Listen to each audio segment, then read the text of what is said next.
In this video, I'll do an introduction guide to building your own DIY solar setup. If you're trying to understand and learn this for the very first time, this video is for you. I'm not going to overburden you with technical terms, but rather provide a high-level overview while still showing the step-by-step process of assembling everything that I believe anyone can perform.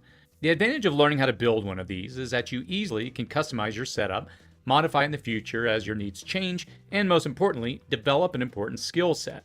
So let me start off by giving you a quick overview to explain how the system works.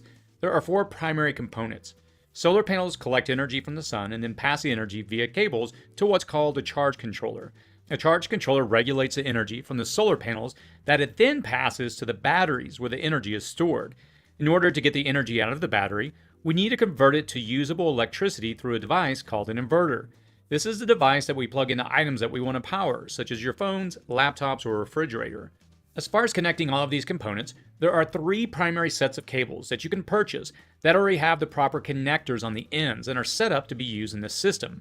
Cables to connect the charge controller to the battery, cables to connect the battery to the inverter, cables to connect the solar panel to the charge controller. We will cover a few other miscellaneous items throughout this video, but at the core, that's it. As far as tools go, here's what you'll need.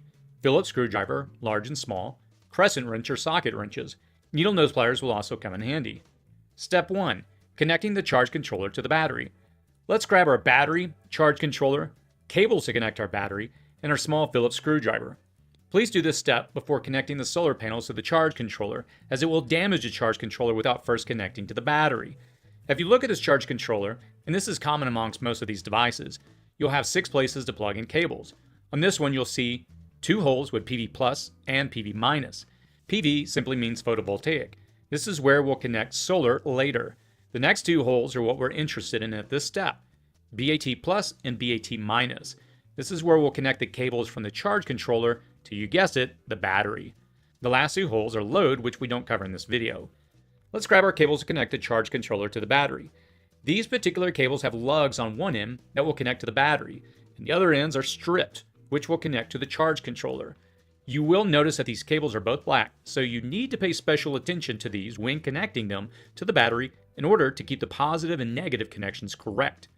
Okay, let's connect our 2 cables to the charge controller by inserting the stripped ends of the cables into the charge controller. Use your Phillips screwdriver and turn counterclockwise on both the BAT plus and BAT minus terminals, which opens a connector.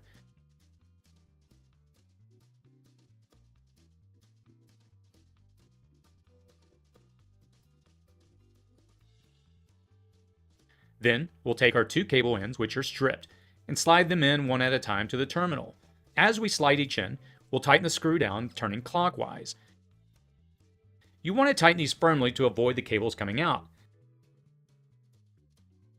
Be sure to test by giving a light pull on the cables to ensure that they do not slip out.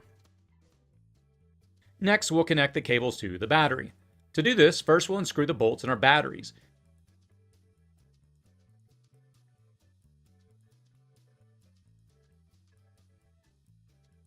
Next, we'll take the negative cable and connect it to the first battery. Now before you do this, double and triple check that your negative cable is connected to the BAT minus connector on your charge controller. I then place a negative cable lug to the negative battery post and insert the bolt, tightening it down. I won't tighten it overly tight at this point, as we're going to add the inverter cable later. Finger tight at this point is fine. Now, I'll connect a positive cable to the battery using the same approach as with the negative cable. Again, let's just finger tighten down the nut.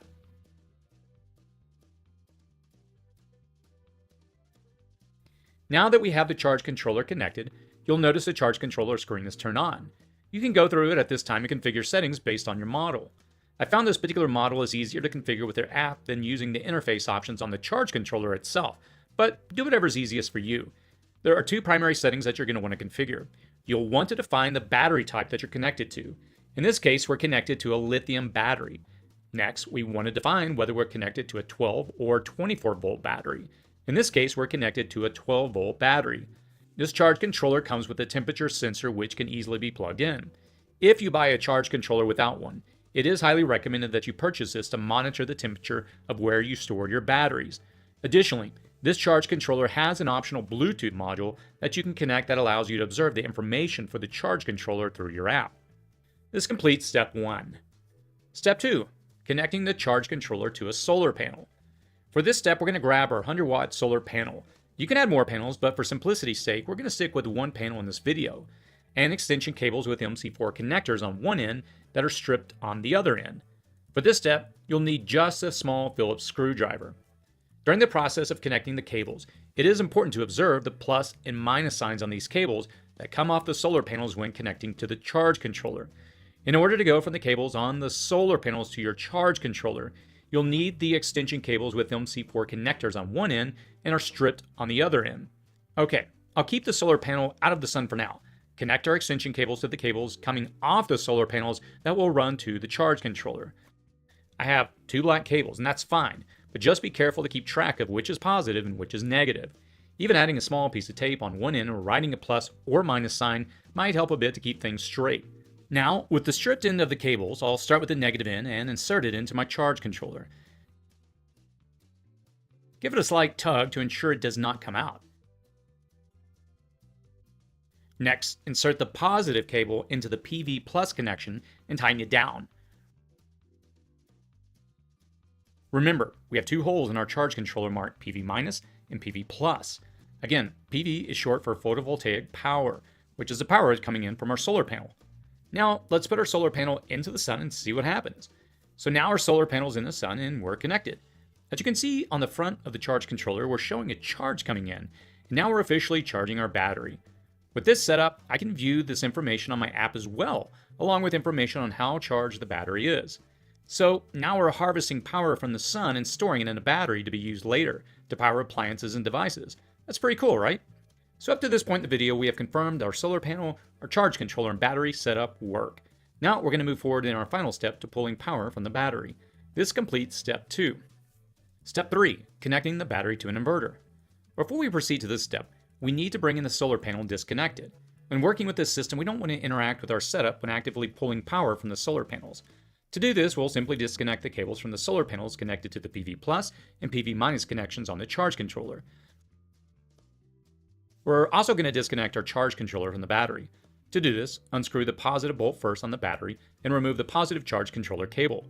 Next, unscrew the negative bolt on the battery and also remove the negative charge controller cable. Now that we've disconnected our solar panel and charge controller from the battery, let's connect our inverter to the battery. To do this, let's first connect our cable to the inverter first, not the battery first. To do this, connect the positive inverter cable to the positive inverter post and then connect the negative inverter cable to the negative post on the inverter. Now we're ready to connect the inverter to the battery, but before we do this, it is recommended that we put a fuse on our positive inverter cable. I have a 2000 watt inverter, so 175 to a 200 amp fuse works just fine. I'll post a link below where I purchased mine. When connecting the fuse to the positive inverter cable, be sure that the fuse is flush with the lug. Make sure that there's no washer in between the inverter cable and the fuse. Now, bring the negative cable from the inverter and connect it to the battery.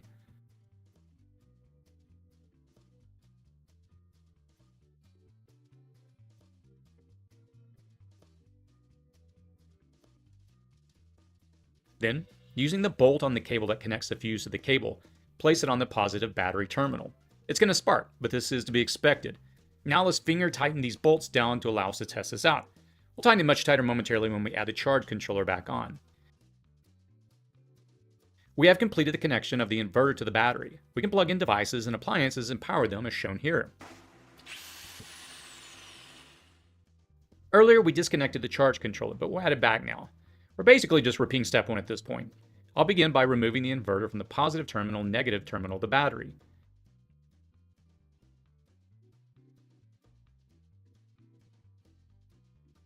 Bring the negative cable from the charge controller and connect it to the negative post of the battery, along with the lug connecting the negative cable to the inverter, and tighten down the bolt with a wrench.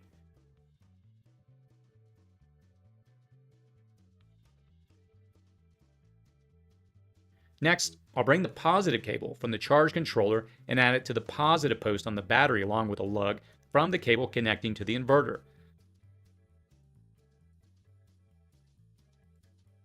Again, I'll tighten this down with a wrench. It's important to note that when tightening the lugs on cables to the batteries that there's no washer in between the battery post and the lugs on the end of the cables. You want these lugs flush on the battery post. We do want the washers on top of the lugs, pushing them down to the battery post though. Finally, we'll connect the solar panel back to the charge controller. Connect the negative cable first,